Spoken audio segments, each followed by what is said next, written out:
dia mengatakan bahwa ini adalah CCTV yang ada di Oliver dan tidak pernah ditayangkan di persidangan. Dan ini disimpan sama dia. Artinya, berarti seluruh rangkaian CCTV itu sudah terpotong-potong. Tidak utuh lagi pasalnya. Kalau ada pokoknya rekaman dari jam 6 sampai jam 6, ada yang hilang di dalam. Nah, salah satu di antaranya adalah yang diambil oleh bapaknya yang Dr. Maud Salihin. Dan kami ini beruntung dan terima kasih kepada TV1, Pak Arnelia, kami diberikan bukti ini secara resmi. Dan inilah yang kemudian kami analisa. Jadi pertama, tanpa melihat isinya pun sebenarnya kita sudah dapat simpulkan bahwa berarti rekaman CCTV yang diputar di pengadilan itu sudah tidak lengkap lagi. Kalau sudah ada yang terambil secara tidak sah, berarti potensi yang lain pun sudah ada mungkin yang diambil. Jadi tidak lagi tersambung, ada yang terputus. Nah, atas dasar ini kami analisalah semua fakta-fakta itu. Nah, kemudian seperti kita katakan, novum itu kan suatu fakta yang sebenarnya sudah ada pada waktu itu, pada waktu sidang dulu, tetapi kami tidak temukan. Itu prinsip novum. Nah, tadi saya katakan tadi ada CCTV, rekaman CCTV yang diambil dari Oliver dan tidak pernah diputar di dalam persidangan, sehingga menjadikan semua perkara ini menjadi talk show. Nah, kedua, akhirnya kami menyelidiki lagi, kami menemukan dan menggunakan ahli. Terus terang aja kami menggunakan ahli itu di semua syarikat. Kami selalu mengatakan ternyata CCTV yang diputar di persidangan ini, kami katakan ada dugaan rekayasa. Rizwan Syahribar tidak mau mengatakan dugaan, dia mengatakan itu rekayasa. Tapi karena dia ahlinya, dia harus buktikan. Kami masih mengatakan ada dugaan rekayasa.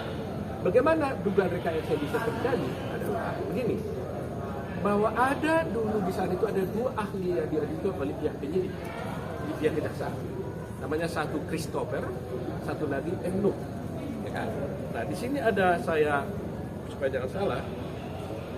Jadi ada di CCTV. Jadi kita lihat ya, CCTV ini karena tidak ada saksi yang melihat, maka dia memutar CCTV. Khususnya fokusnya itu di meja 54 tempatnya Jessica minum dan duduk waktu itu. Nah, adalah di sana itu namanya CCTV 7. Ya, kan banyak sekali CCTV. Kita bicara dengan CCTV 7. Adibak Christopher mengatakan bahwa sebenarnya CCTV yang dia lihat itu adalah high definition. Maksudnya standarnya tinggi. Bahkan dia katakan itu 1920 kali 180 pixel. Itu yang dari Christopher. Tetapi apa yang terjadi di keterangannya Nuh, dan ini yang kita jadi diputar dia nol ya, mana nol diputar di persidangan itu sudah berubah, sudah menjadi standar definition. Artinya kualitasnya menurun. Yang tadinya 1920 tinggal separuh, jadi 960 kali 576 pixel. Apa yang terjadi dengan ini? Jadi bayangkan aja, kualitasnya sebenarnya high definition, tapi ditayangkan itu sudah berubah menjadi standar definition sehingga kabur. Disinilah mulai terjadi, karena kegaburan ini akhirnya kan hakim jadi nggak bisa melihat sebenarnya, dituntunlah. Ya ini kan, inilah yang dipersoalkan di sana pada waktu itu. Ada yang mengatakan Jessica memindahkan centerpiece, ya di meja Jessica memindahkan paper bag. Jadi sejalan Jessica mengambil sesuatu dari tas, masukkan ke gelas, ya, dan kemudian paper bag memindahkan paper bag dari kursi dan sebagainya. Inilah yang menjadi ditayangkan seakan-akan, karena kegaburan ini nggak ada yang tahu apa yang sesungguhnya terjadi lagi. Nah, akhirnya ahli menceritakan kepada hakim, inilah ini. Jadi tafsirnya si ahlinya jadinya. Tidak lagi kita melihat langsung apa yang terjadi di CCTV itu. Mestinya kalau CCTV kan tanpa diterangkan pun kan cukup kita lihat apa yang dilakukan dengan apa yang terjadi di CCTV. Nah, kegaburan ini yang dipakai. Dan kita bisa buktikan nanti dengan ahli si respon bahwa ini terjadi perbedaan. Saya pakai istilah normatif, ada yang berbeda antara Christopher dengan Nuh, dan yang diputar dengan yang asli. Tapi Richmond mengatakan itu rekayasa.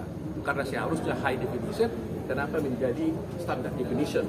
Seharusnya 1920 kali 1080 pixel, kenapa menjadi 160 kali 576? Nah, ini salah satu. Contoh yang kedua lagi ya, untuk memperjelas saja, di CCTV 9 itu ada 2 segmen, dipotong menjadi 2 segmen.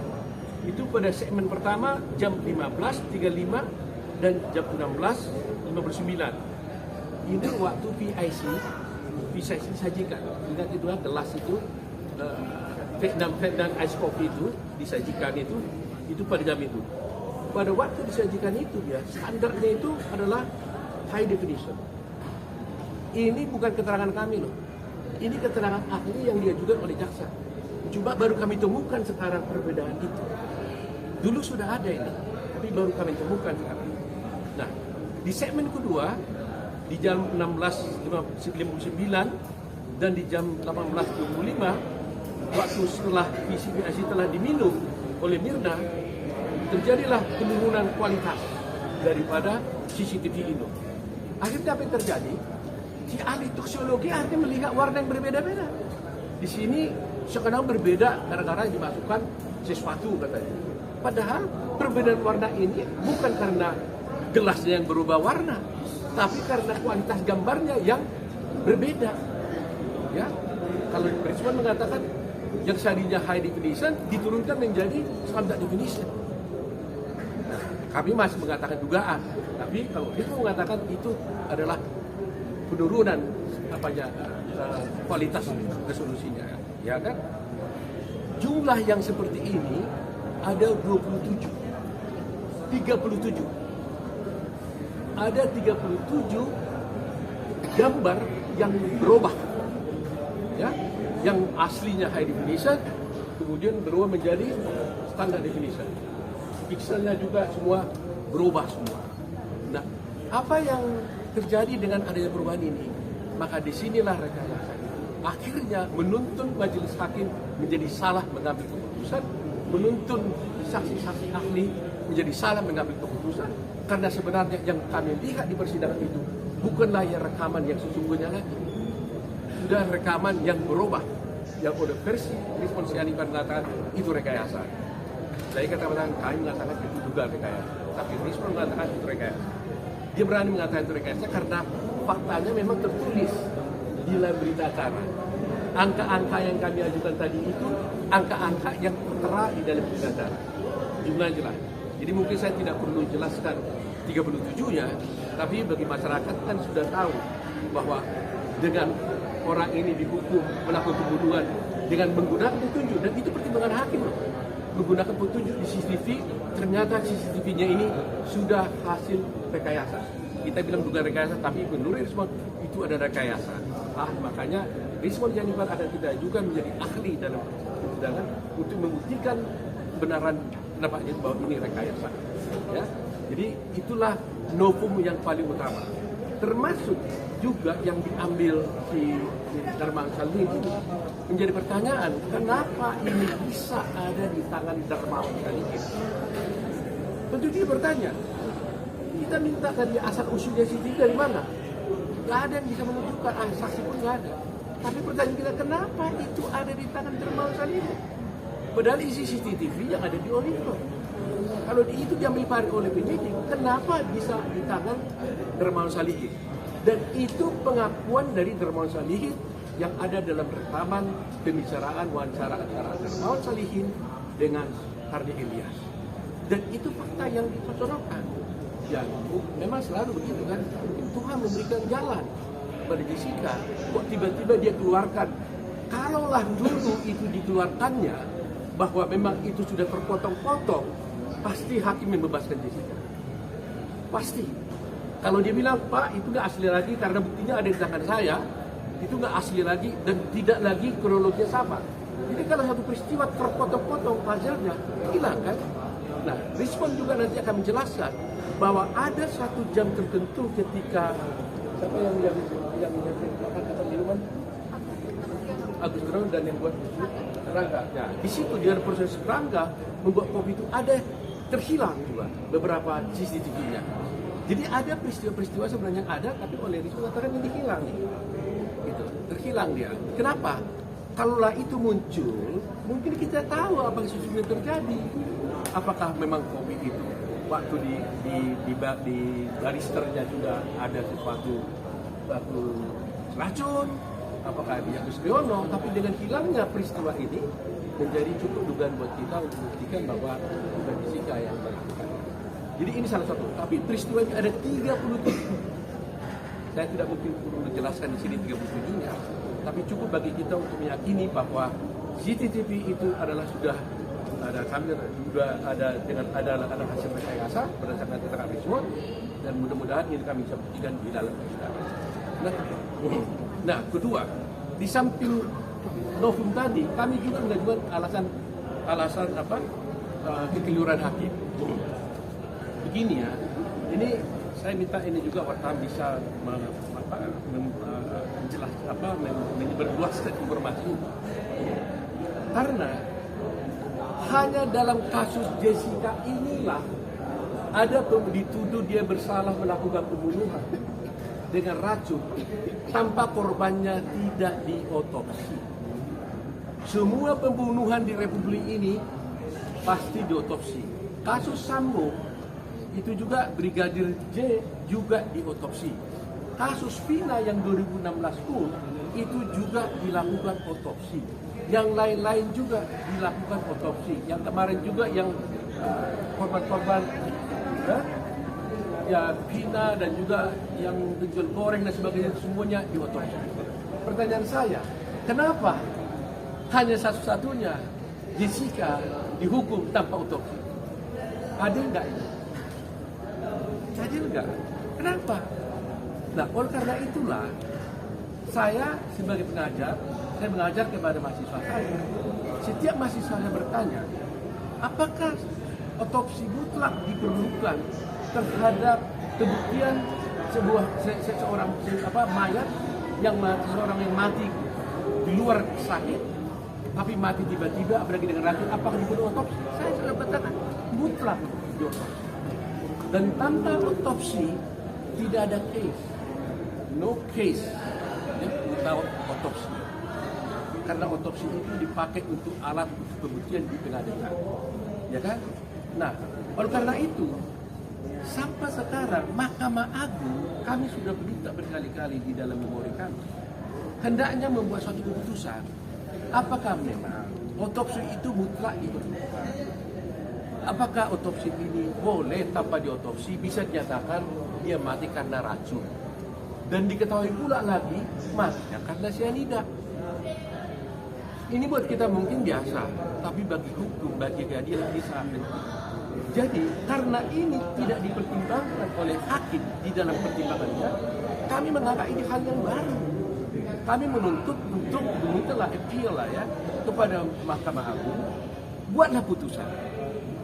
Kalau hakim Mahkamah Agung mengatakan nggak apa-apa tanpa otopsi bisa dinyatakan dia mati karena racun, itulah putusan hakim. Ya, walaupun kalau memang harus dengan otopsi, bebaskanlah dia sih. Karena dia tidak pernah, korbannya tidak pernah diotopsi. Bayangkan, orang mati tiba-tiba di sana. Lantas hakim mengatakan dia itu mati karena racun, dan dia tahu pula itu adalah racunnya cyanida tanpa diotopsi. Bagaimana ini bisa terjadi? Nah, ini salah satu yang kami perjuangkan. Kedua, juga kami punya bukti, dan mudah-mudahan kami bisa dijadikan membuka di persidangan. Itu jumlah kopi sisanya kopi yang ada di cek di Mabes Polri itu sesungguhnya itu tidak cocok lagi dengan aslinya. Kami ada hitungannya dan kami sudah membeli gelas yang sama dengan itu, dan kami akan bisa buktikan nanti bahwa itu adalah melebihi. Jadi kalau dicek kembali sisa itu tidak mungkin seperti itu. Ya, dan itu kita menjadi alasan kita untuk ini. Nah, ketiga yang paling sangat penting adalah ketika Jessica dituduh melakukan pembunuhan, Mirna dibawa ke rumah sakit, kemudian dokter memeriksa cairan di lambungnya 70 menit setelah Mirna meninggal. ya kan, setelah Mirna meninggal, ternyata hasilnya adalah negatif sianida. Tidak ada sianida di lambungnya 70 menit setelah dia meninggal. Ya, tapi coba bayangkan, berarti kan negatif sianida. 3 hari kemudian, setelah diformalin, bahkan akan mau dikubur lagi nanti Mirnanya, diperiksa kembali lambungnya, dinyatakan ternyata ada sianida 0,2 miligram. Pertanyaannya, mungkin nggak dari tiada menjadi ada? Orangnya udah mati. Kalau orangnya sudah mati, maka dari adanya, kalau ada tadinya di sana sianida, bisa hilang karena sudah mati, karena waktu. Tapi kalau umpamanya dia sudah mati, di sini adalah sianidanya tidak ada, diperiksa 70 menit, 3 hari kemudian kok ada, itu dari mana jalannya? Bagaimana bisa dari tiada menjadi ada? Nah, inilah yang gak pernah dijawab oleh Mahkamah Agung. Jadi kami meminta berbagai, tolong jelaskan apa pendapat Mahkamah Agung tentang ini. Apakah Mahkamah Agung percaya bahwa orang sudah mati bisa bertambah cairan di tubuhnya dari luar, atau dari mana? Bisa dijelaskan. Karena di dalamnya waktu 70 menit tidak ada sianida itu. Kok tiba-tiba 3 hari kemudian jadi ada? Dari mana? Nah, itulah yang ingin kami jelaskan. Jadi masih banyak ya yang dulunya sudah ada, tapi kami tidak mengajukan itu karena tidak dipertimbangkan.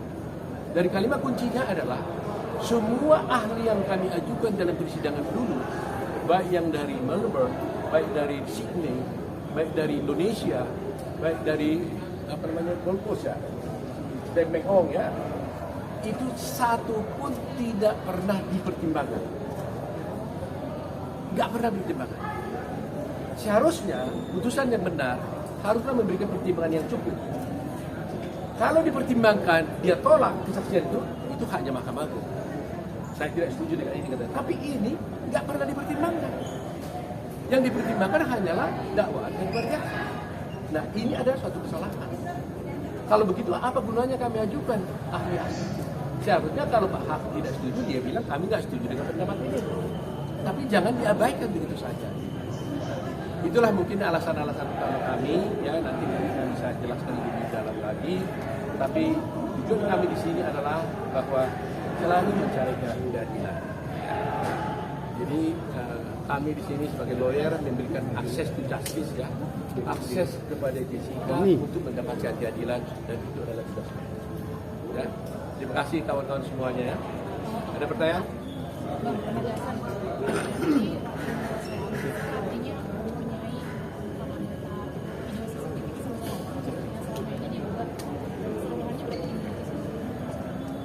Gini, kita minta dulu, kan tak pernah dikasih. Termasuk Christopher dan Enu waktu mereka bersaksi nggak dikasih. Tapi akhirnya kami melihat dari keterangan ahli mereka sendiri, kalau itu dibaca dan diterjemahkan kepada CCTV, terbaca gitu ya. Walaupun CCTV-nya semuanya tidak dapat. Ya kalau melalui tayangan televisi kita sudah dapat, dan melalui tayangan iSchool ya juga tidak dapat. Tapi kan kami karena kami tidak dapat, kami menerjemahkan semua CCTV itu dari berita acara yang diterangkan oleh Enu dan juga oleh Christopher. Iya. Kira-kira siapa pihak yang diduga merekayasa itu? Anda mungkin yang tahu lah kalau kita nggak pada posisi untuk mengatakan siapa yang melakukan rekayasa, tapi yang pasti kami menduga itu rekayasa, ahli kami mengatakan itu bukan dugaan, tapi itu udah rekayasa. Versinya respon dari kami.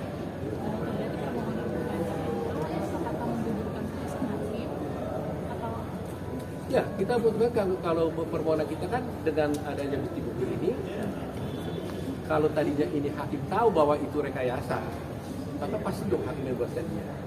Jadi permintaan kami supaya dia dibebaskan dan tidak terbukti melakukan tindak pidana pembunuhan dan kepada.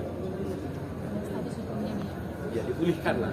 Seperti saya katakan, walaupun Jessica udah di luar, tapi kan harus dipulihkan kan harkat martabat dia kan sebagai warga negara. Coba yang 28 tahun dia dulu umurnya, sekarang sudah 36 tahun. hilang 8 tahun di penjara.